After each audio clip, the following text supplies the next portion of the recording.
Tenemos 9 estudiantes que se acaban de graduar de una muy pequeña escuela. Toda la generación consiste de 9 personas. Y queremos averiguar cuál es la tendencia central de los salarios un año después de su graduación. Claro que también nos interesa tener una idea de cuál es la dispersión alrededor de esa tendencia central. Todos los alumnos de esa generación aceptaron ingresar en una computadora sus salarios y los podemos ver aquí. Ahora, no es que estén ganando 35 pesos al mes. Aquí lo que tenemos son cuántos miles de pesos ganan al semestre. Así es que esta persona gana 35,000 pesos al semestre. Esta gana 50,000, 50,000, 50,000, 56,000, 60,000, 60,000, 75,000. Y a esta persona le va muy bien y gana 250,000 pesos al semestre. Ahora, ya con todos estos datos, la computadora arroja estos parámetros. Nos da 2 medidas distintas de la tendencia central y 2 medidas distintas de la dispersión. Por aquí tenemos la media, que es aproximadamente 76,2. La calculadora calcula la media, que es aproximadamente 76,2, sumando todos los valores y dividiéndolo entre el número de datos que tenemos. En este caso es 9. Y por acá tenemos la mediana, que es 56, la cual es mucho más fácil de calcular. Lo único que tenemos que hacer es ordenar los datos y encontrar cuál es el del medio, que en este caso es 56. Ahora, lo que yo quiero que hagas en este video es que le pongas una pausa y pienses en cuál de estas 2 medidas de tendencia central es la más apropiada para estos datos que tenemos aquí.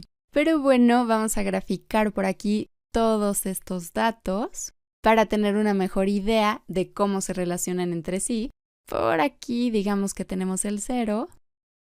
Así es que por acá tenemos 250, tenemos 50, 100, 150, 200 y 250.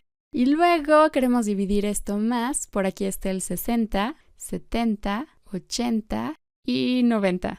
Y aproximadamente por acá está el 40 y el 30 y el 20 y el 10. Me pudo haber quedado mejor esta escala, pero vamos a dejarlo así y vamos a graficar estos datos. Uno de los estudiantes gana 35,000 al semestre, entonces tenemos un dato que se encuentra por acá.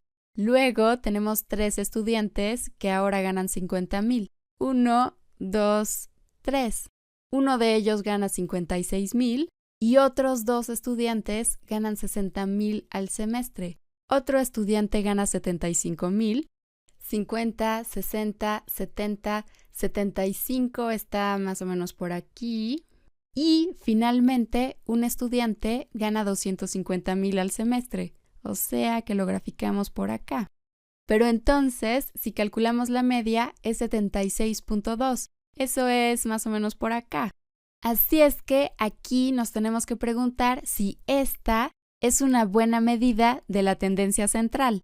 Bueno, pues a mí no me parece que sea una buena medida de tendencia central, porque esa medida de tendencia central es mayor que casi todos los datos de la muestra. Es mayor que todos, excepto uno. Y la razón por la que sucede esto es que la medida está siendo muy sesgada por un solo dato, que es mucho más grande que el resto de los datos. Este dato de 250,000 al semestre está demasiado alejado del resto de los datos, por lo que está influyendo demasiado sobre la media. Y este es un fenómeno que podemos encontrar bastante seguido. Cuando tenemos, por ejemplo, los salarios de algunas personas, sí, muchos datos se encuentran por acá, entre 50, 35, 60, 75, pero con un dato que se encuentre excesivamente alejado del resto de los datos, una persona que esté ganando 250,000 modifica demasiado la media, hace que sea una media sesgada, porque aquí estamos sumando todos estos valores y dividiéndolos entre el número de valores sumados. Por eso es por lo que influye tanto.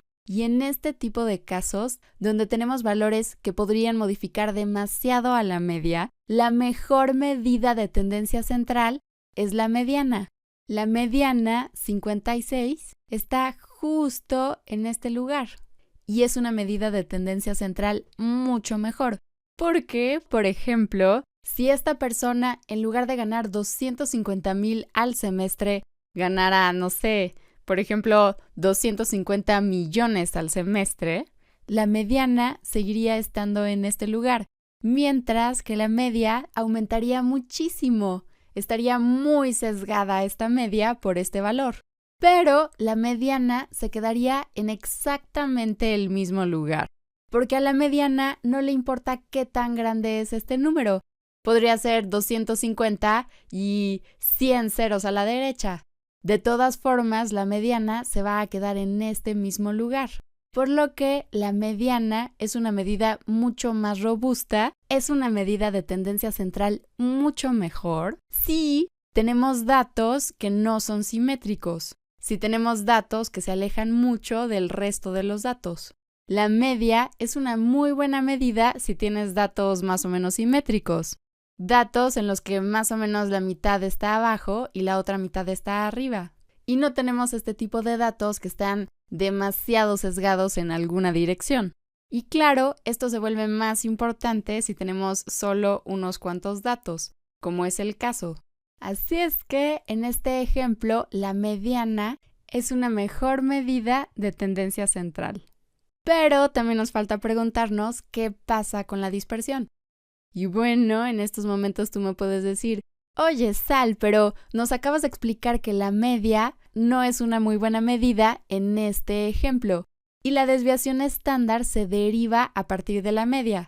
Para calcular esta desviación estándar, lo que hacemos es tomar cada uno de estos datos, restarle el valor de la media y a esa resta elevarla al cuadrado.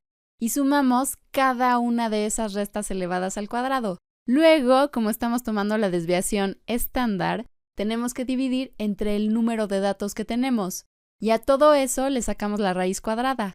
Así es que, como la desviación estándar está basada en la media, y acabamos de ver que en este ejemplo la media no es una muy buena medida, esas mismas razones van a hacer que la desviación estándar esté muy sesgada, que no represente de una buena forma lo que está pasando en este ejemplo. Este valor, la desviación estándar, es mucho más grande que lo que esperaríamos de un indicador de dispersión. Es cierto, tenemos por aquí este valor que está muy alejado de la media y también de la mediana, pero los demás datos se encuentran bastante cerca entre sí y bastante cerca de la mediana. Así es que para este ejemplo no solo vamos a usar la mediana, sino que también vamos a usar el rango intercuartil como medida de dispersión. ¿Y cómo encontramos el rango intercuartil? Bueno, pues encontramos el primer cuartil y el tercer cuartil. Ahora, para encontrar el primer cuartil, tomamos el bloque de datos que son menores que la mediana de la muestra y encontramos su mediana, que en este caso es 50. Y luego por acá, el tercer cuartil es la mediana del bloque de datos mayores a la mediana de la muestra. Por aquí tenemos 60 y 75, entonces la mediana de este grupo es 67.5. Y listo, la resta es el rango intercuartil. Ahora, si alguna de estas cosas no te pareció completamente clara, tenemos muchos videos acerca de cómo calcular la media, la desviación estándar, la mediana, el rango intercuartil y todos los cuartiles. Y en esos otros videos lo vemos con mucho detalle. Aquí simplemente estamos haciendo un repaso. Pero bueno, la diferencia entre estos dos es 17.5. Así es que ese es nuestro rango intercuartil.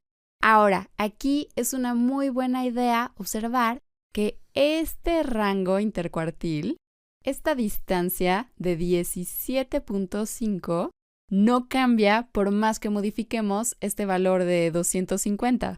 Así es que estas dos medidas, la mediana y el rango intercuartil, son las medidas más robustas si tenemos un conjunto de datos que está un poco sesgado. Lo que podemos concluir aquí es que la media y la desviación estándar en sí no son malas medidas, si tenemos un conjunto de datos que es más o menos simétrico, y si no tenemos datos muy atípicos, datos que van a sesgar la media y la desviación estándar. En esas condiciones, la media y la desviación estándar pueden ser medidas muy útiles. En esas buenas condiciones, la media y la desviación estándar son medidas muy sólidas. Sin embargo, si tenemos un conjunto de datos con datos que son tan atípicos como este, y si tenemos tan poquitos datos, la mediana y el rango intercuartil son medidas mucho más útiles.